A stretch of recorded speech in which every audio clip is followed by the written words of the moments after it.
तो हेलो दोस्तों, स्वागत है आपका हमारे यूट्यूब चैनल पर। तो दोस्तों, आज हम सीडीपी का मोस्ट इम्पोर्टेंट क्वेश्चन करने जा रहे हैं, जो सीखने के पठार से आने वाले प्रश्न हैं, जो सीटेट में बार बार पूछे जाते हैं।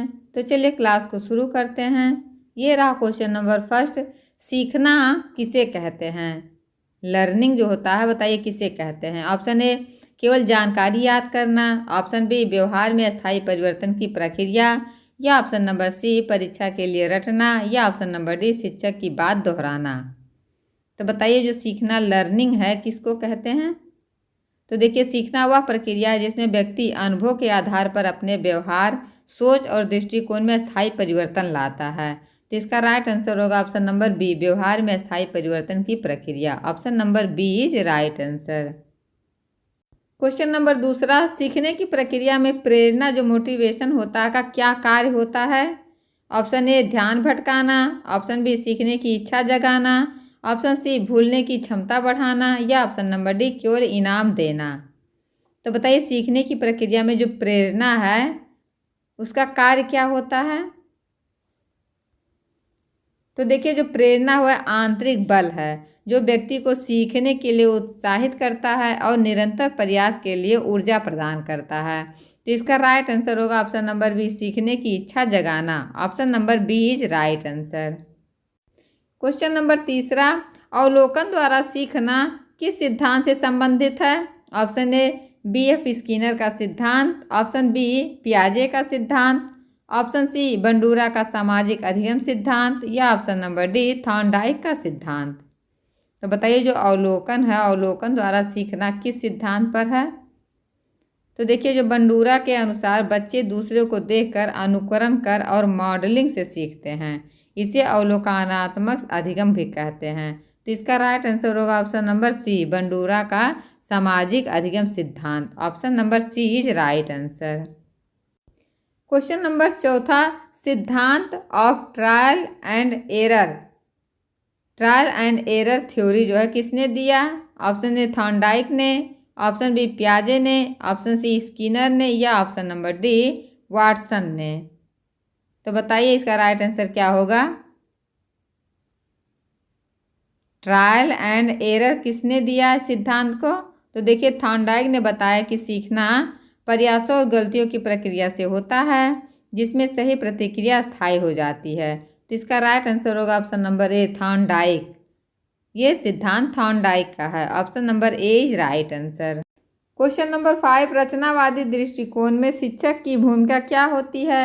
ऑप्शन ए ज्ञान का प्रदाता, ऑप्शन बी निर्देश देने वाला, ऑप्शन सी सीखने का सहयोगी, या ऑप्शन नंबर डी अनुशासनकर्ता। तो बताइए इसका राइट आंसर क्या होगा?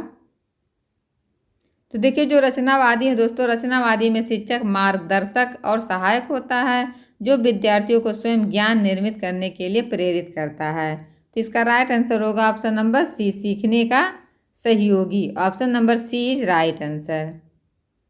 क्वेश्चन नंबर अगला, प्रबलन का प्रयोग किसने किया था? बताइए। ऑप्शन नंबर ए स्किनर ने, ऑप्शन बी थॉर्नडाइक ने, ऑप्शन सी पियाजे ने, या ऑप्शन नंबर डी बंडूरा ने। तो बताइए इसका राइट आंसर क्या होगा?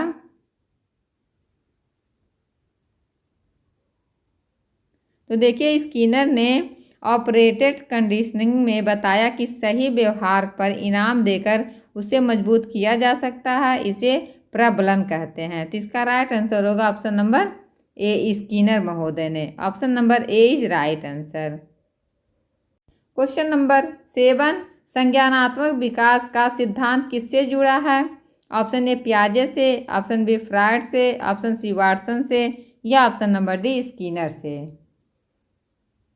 तो देखिए, जीन पियाजे ने बच्चों के संज्ञानात्मक विकास के 4 चरण बताए हैं, जो संवेदी मोटर है, पूर्व संक्रियात्मक है, ठोस संक्रियात्मक है और औपचारिक संक्रियात्मक है। तो इसका राइट आंसर होगा ऑप्शन नंबर ए, पियाजे।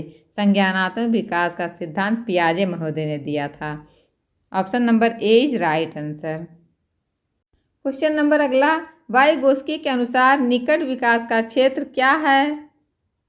जो ZPD दिए हैं वाइगोस्की ने, उसका विकास का क्षेत्र क्या है? ऑप्शन ए वह क्षेत्र जहां बच्चा अकेले सब कुछ कर सके, ऑप्शन बी वह क्षेत्र जहां शिक्षक सहायता से सीखता है, ऑप्शन नंबर सी, वह क्षेत्र जहाँ सीखना असंभव हो, या ऑप्शन नंबर डी, वह क्षेत्र जहाँ केवल रटने से सीखता है। तो बताइए इसका राइट आंसर क्या होगा। तो देखिए वाइगोस्की के अनुसार जो ZPD वह क्षेत्र है जहाँ विद्यार्थी शिक्षक या समक्ष साथी की मदद से नई अवधारणाओं सीख सकता है। तो इसका राइट आंसर होगा ऑप्शन नंबर बी, वह क्षेत्र जहाँ शिक्षक सहायता से सीखता है। Option number B is right answer. Question number अगला, स्कैफोल्डिंग शब्द का प्रयोग किसने किया। ऑप्शन ए ब्रूनर ने, ऑप्शन बी स्किनर ने, ऑप्शन सी थॉर्नडाइक ने, या ऑप्शन नंबर डी फ्रायड ने। तो देखिए जो ब्रूनर थे उन्होंने स्कैफोल्डिंग को उस शिक्षण तकनीक के रूप में बताया जिसमें शिक्षक विद्यार्थियों को अस्थायी सहयोग देकर कठिन कार्य पूरा करने में मदद करते हैं। तो इसका राइट आंसर होगा ऑप्शन नंबर ए, ब्रूनर ने। Option number A is right answer.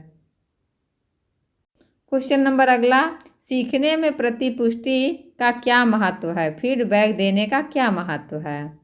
Option A, यह विद्यार्थियों को भ्रमित करती है, ऑप्शन बी, यह सीखने की दिशा तय करती है, ऑप्शन सी, यह अनुशासन के लिए होती है, या ऑप्शन नंबर डी, यह रटने में सहायता करती है। तो बताइए इसका राइट आंसर क्या होगा। तो देखिए इसका राइट आंसर होगा यह सीखने की दिशा तय करती है। Option number B is right answer, क्योंकि प्रतिपुष्टि विद्यार्थियों को बताती है कि उनका प्रदर्शन कैसा है, सुधार की दिशा क्या होनी चाहिए। तो इसका राइट आंसर होगा option number B. Question number अगला, पियाजे के अनुसार सीखना किस प्रकार की प्रक्रिया है। ऑप्शन ए निष्क्रिय, ऑप्शन बी सक्रिय, ऑप्शन सी स्वचालित, या ऑप्शन नंबर डी अनुशासित। तो बताइए पियाजे के अनुसार सीखना किस प्रकार की प्रक्रिया है। तो देखिए पियाजे का मानना था कि बच्चा सीखने की प्रक्रिया में सक्रिय भूमिका निभाता है और वह अपने अनुभव से ज्ञान निर्मित करता है। तो इसका राइट आंसर होगा ऑप्शन नंबर बी, सक्रिय। पियाजे के अनुसार सीखना सक्रिय प्रक्रिया है। Option number B is right answer. Question number 12, शर्तबद्ध अधिगम का आधार क्या है। ऑप्शन ए प्रेरणा, ऑप्शन बी अनुकरण, ऑप्शन सी उत्तेजना और प्रतिक्रिया, या ऑप्शन नंबर डी संज्ञान। तो बताइए जो शर्तबद्ध अधिगम होता है उसका आधार क्या होता है। तो देखिए वाटसन और पावलोव के अनुसार सीखना एक प्रकार का प्रतिक्रियात्मक व्यवहार है जो उत्तेजना और प्रतिक्रिया पर आधारित होता है। तो इसका राइट आंसर होगा ऑप्शन नंबर सी, उत्तेजना और प्रतिक्रिया। Option number C is right answer. Question number अगला, सीखने में रुचि जो इंटरेस्ट होता है का क्या प्रभाव पड़ता है। ऑप्शन ए सीखना धीमा कर देता है, ऑप्शन बी सीखना असंभव बनाती है, ऑप्शन सी सीखने की गति और गहराई बढ़ाती है, या ऑप्शन नंबर डी केवल मनोरंजन बढ़ाती है। तो बताइए सीखने में रुचि इंटरेस्ट जो होता है उसका क्या प्रभाव पड़ता है। तो जब विद्यार्थी को विषय में रुचि होती है तो उनकी भागीदारी और समझ दोनों बेहतर होती है। तो इसका राइट आंसर होगा ऑप्शन नंबर सी, सीखने की गति और गहराई बढ़ाती है। Option number C is right answer. Question number अगला, सीखना व्यक्ति की जन्मजात प्रवृत्ति नहीं है, यह कथन किस सिद्धांत से मेल खाता है। ऑप्शन ए व्यवहारवादी दृष्टिकोण, ऑप्शन बी रचनावादी दृष्टिकोण, ऑप्शन सी संज्ञानात्मक दृष्टिकोण, या ऑप्शन नंबर डी जैविक दृष्टिकोण। तो बताइए सीखना व्यक्ति की जन्मजात प्रवृत्ति नहीं है, यह कथन किस सिद्धांत से मेल खाता है। तो देखिए जो व्यवहारवादी थे, व्यवहारवादियों का मानना था कि सीखना अनुभव और वातावरण से अर्जित होता है, यह जन्मजात नहीं होता। तो इसका राइट आंसर होगा ऑप्शन नंबर ए, व्यवहारवादी दृष्टिकोण। Option number A is right answer. Question number अगला, सीखने का सर्वश्रेष्ठ वातावरण कौन सा है। ऑप्शन ए भय और अनुशासन वाला, ऑप्शन बी प्रतिस्पर्धा और दंड वाला, ऑप्शन सी सहयोग संवाद और सहभागिता वाला, या ऑप्शन नंबर डी केवल परीक्षा आधारित। तो बताइए सीखने का सर्वश्रेष्ठ वातावरण कौन सा होता है। तो देखिए सीखना सबसे प्रभावित तब होता है जब कक्षा का वातावरण सुरक्षित हो, संवादात्मक हो और सहयोगपूर्ण हो। तो इसका राइट आंसर होगा ऑप्शन नंबर सी, सहयोग संवाद और सहभागिता वाला। Option number C is right answer. Question number अगला, सीखने के सिद्धांत के अनुसार अभ्यास का क्या महत्व है? ऑप्शन ए केवल समय व्यर्थ करना, ऑप्शन बी सीखे हुए को स्थायी बनाना, ऑप्शन सी याद करने की प्रक्रिया बढ़ाना, या ऑप्शन नंबर डी नया ज्ञान रोकना। तो बताइए सीखने के सिद्धांत के अनुसार अभ्यास जो होता है, प्रैक्टिस का क्या महत्व है? तो देखिए बार बार अभ्यास करने से सीखी हुई चीज़ें स्मृति में स्थायी हो जाती हैं और व्यवहार में स्वतः लागू भी हो जाती हैं। तो इसका राइट आंसर होगा ऑप्शन नंबर बी, सीखे हुए को स्थायी बनाना। Option number B is right answer. सीखना एक सामाजिक प्रक्रिया है, यह किसने कहा था? ऑप्शन ए पियाजे ने, ऑप्शन बी वाइगोस्की ने, ऑप्शन सी स्किनर ने, या ऑप्शन नंबर डी थॉर्नडाइक ने। तो बताइए सीखना एक सामाजिक प्रक्रिया है, किसने कहा था? तो ये वाइगोस्की ने कहा कि सीखना सामाजिक संपर्क और संवाद से विकसित होता है, भाषा इसमें मुख्य भूमिका निभाती है। तो इसका राइट आंसर होगा ऑप्शन नंबर बी, वाइगोस्की महोदय ने सीखना एक सामाजिक प्रक्रिया माना है। Option number B is right answer. Question number अगला, सीखने का अर्थ केवल ज्ञान प्राप्त करना नहीं बल्कि व्यवहार में परिवर्तन लाना है, यह कथन किस दृष्टिकोण से संबंधित है? ऑप्शन ए व्यवहारवादी दृष्टिकोण से, ऑप्शन सी बी रचनावादी दृष्टिकोण से, ऑप्शन सी मानवतावादी दृष्टिकोण से, या ऑप्शन नंबर डी मनोविश्लेषणात्मक दृष्टिकोण से। तो बताइए इसका राइट आंसर क्या होगा, कमेंट बॉक्स में बताइए। तो देखिए जो व्यवहारवादी के अनुसार सीखने का प्रमाण व्यक्ति के व्यवहार में दिखाई देने वाला परिवर्तन होता है, तो ये व्यवहारवादी दृष्टिकोण का मानना था। इसका राइट आंसर होगा ऑप्शन नंबर ए। क्वेश्चन नंबर अगला, संज्ञानात्मक संघर्ष किस सिद्धांत का मुख्य तत्व है? ऑप्शन ए पियाजे का संज्ञानात्मक विकास सिद्धांत, ऑप्शन बी थॉर्नडाइक का ट्रायल एंड एरर सिद्धांत, ऑप्शन सी स्किनर का प्रबलन सिद्धांत जिसको पुनर्बलन कहा जाता है, या ऑप्शन नंबर डी बंडूरा का सामाजिक अधिगम सिद्धांत। तो बताइए संज्ञानात्मक संघर्ष जो है किस सिद्धांत पर का मुख्य तत्व है? तो देखिए जब नए अनुभव पुराने ज्ञान से मेल नहीं खाते हैं तो मानसिक असंतुलन उत्पन्न होता है। यही संज्ञानात्मक संघर्ष है जो सीखने की को प्रेरित करता है। तो इसका राइट आंसर होगा ऑप्शन नंबर ए, पियाजे का संज्ञानात्मक विकास सिद्धांत। Option number A is right answer. Question number अगला, आंतरिक प्रेरणा का उदाहरण कौन सा है? ऑप्शन ए पुरस्कार पाने के लिए पढ़ना, ऑप्शन बी परीक्षा पास करने के लिए पढ़ना, ऑप्शन सी विषय में रुचि के कारण पढ़ना, या ऑप्शन नंबर डी सजा से बचने के लिए पढ़ना। तो बताइए इसका राइट आंसर क्या होगा? तो देखिए जब विद्यार्थी अपनी आंतरिक इच्छा और रुचि से सीखते हैं तो उनमें आंतरिक प्रेरणा कहलाती है। तो इसका राइट आंसर होगा ऑप्शन नंबर सी, विषय में रुचि के कारण पढ़ना। Option number C is right answer. Question number अगला, सीखने में स्थानांतरण का अर्थ क्या है? ऑप्शन ए एक विषय से दूसरे विषय में भूल जाना, ऑप्शन बी सीखी हुई बातों का नई स्थितियों में प्रयोग, ऑप्शन सी विषय बदलना, या ऑप्शन नंबर डी शिक्षक बदलना। तो बताइए सीखने में जो स्थानांतरण होता है उसका अर्थ क्या है? तो देखिए जब कोई विद्यार्थी एक क्षेत्र में सीखी गई जानकारी या कौशल को दूसरी स्थिति में उपयोग करता है तो उसे सीखने का स्थानांतरण कहते हैं। तो इसका राइट आंसर होगा ऑप्शन नंबर बी, सीखी हुई बातों का नई स्थितियों में प्रयोग करना। Option number B is right answer. Question number अगला, शिक्षण अधिगम प्रक्रिया जो टीचिंग लर्निंग प्रोसेस है में सबसे महत्वपूर्ण घटक कौन है? ऑप्शन ए शिक्षक, ऑप्शन बी विद्यार्थी, ऑप्शन सी पाठ्यक्रम, या ऑप्शन नंबर डी मूल्यांकन।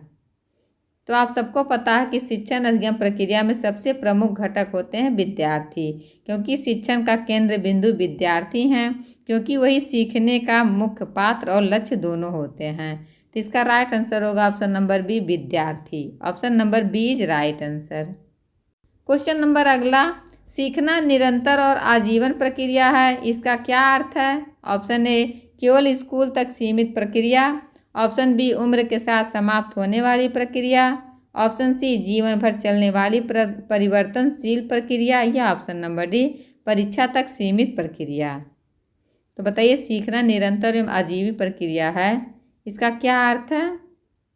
तो देखिए जो दोस्तों व्यक्ति होते हैं, व्यक्ति जीवन भर नए अनुभव, परिस्थितियों और ज्ञान से सीखते रहते हैं, इसलिए यह निरंतर प्रक्रिया है। तो इसका राइट आंसर होगा ऑप्शन नंबर सी, जीवन भर चलने वाली परिवर्तनशील प्रक्रिया।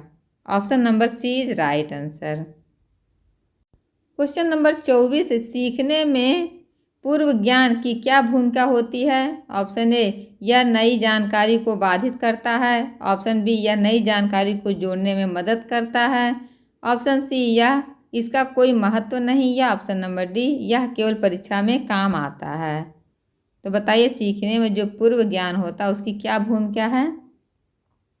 तो देखिए विद्यार्थी पुराने ज्ञान के आधार पर नए अनुभवों को समझता है, यह रचनावादी का मूल सिद्धांत है। तो इसका राइट आंसर होगा ऑप्शन नंबर बी, यह नई जानकारी को जोड़ने में मदद करता है। Option number B is right answer. सीखने की शर्तें का सिद्धांत किसने दिया? ऑप्शन ए गागने ने, ऑप्शन बी स्किनर ने, ऑप्शन सी थॉर्नडाइक ने, या ऑप्शन नंबर डी पियाजे ने। तो बताइए सीखने की जो शर्तें हैं इस सिद्धांत किसने दिया था?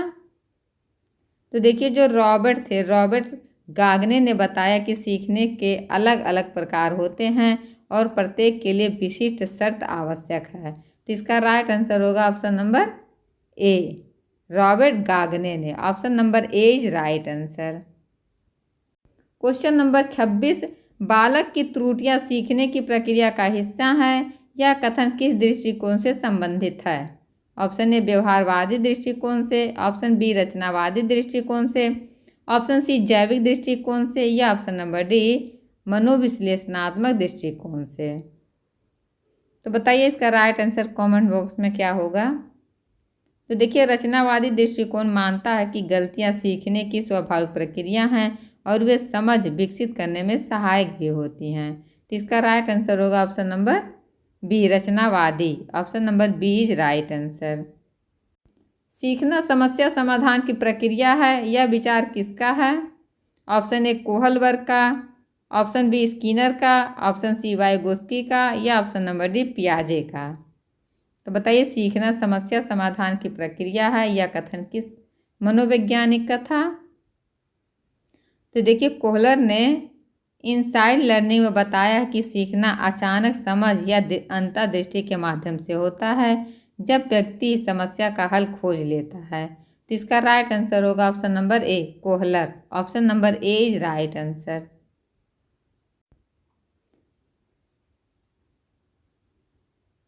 क्वेश्चन नंबर 28, सीखने में अनुकरण की भूमिका क्या है? ऑप्शन ए, यह रचनात्मकता को खत्म करती है। ऑप्शन बी, यह प्रारंभिक सीखने का माध्यम है।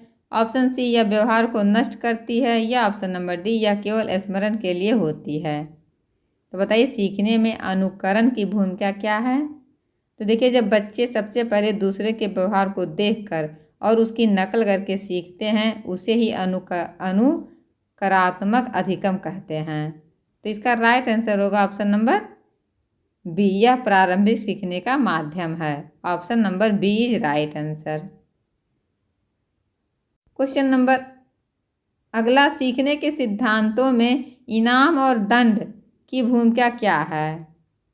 बताइए। ऑप्शन नंबर ए, सीखने को नियंत्रित करने के लिए, ऑप्शन बी सीखने को समाप्त करने के लिए, ऑप्शन सी केवल डर पैदा करने के लिए, या ऑप्शन नंबर डी विषय बदलने के लिए। तो बताइए सीखने के सिद्धांत में इनाम और दंड की भूमिका क्या होती है? तो जो व्यवहारवादी दृष्टिकोण में इनाम और दंड का प्रयोग सही व्यवहार को सुदृढ़ करने और गलत व्यवहार को रोकने हेतु किया जाता था। तो इसका राइट आंसर होगा ऑप्शन नंबर बी, सीखने को समाप्त करने के, ऑप्शन नंबर ए, सीखने को नियंत्रित करने के लिए। Option number A is right answer. Question number 30, प्रभाव का नियम किस सिद्धांत का भाग है? लॉ ऑफ इफेक्ट किस सिद्धांत का काम है? बताइए। ऑप्शन ए, थॉर्नडाइक का ट्रायल एंड एरर सिद्धांत पर, ऑप्शन बी स्किनर का प्रबलन सिद्धांत पर, ऑप्शन सी पियाजे का संज्ञानात्मक सिद्धांत, या ऑप्शन नंबर डी कोहलर का इनसाइट सिद्धांत। तो बताइए प्रभाव का नियम जो है किस सिद्धांत का भाग है। तो थॉर्नडाइक के अनुसार वे व्यवहार जो सुखद परिणाम देते हैं दोहराए जाते हैं, इसे प्रभाव का नियम कहते हैं। इसका राइट आंसर होगा ऑप्शन नंबर ए, थॉर्नडाइक का ट्रायल एंड एरर सिद्धांत। Option number A is right answer. तो दोस्तों आपको हमने 30 प्रश्न कराए, आपके कितने प्रश्न सही हुए हैं कमेंट बॉक्स में ज़रूर बताइएगा। फिर मिलते हैं किसी नेक्स्ट वीडियो के साथ, तब तक के लिए बाय बाय।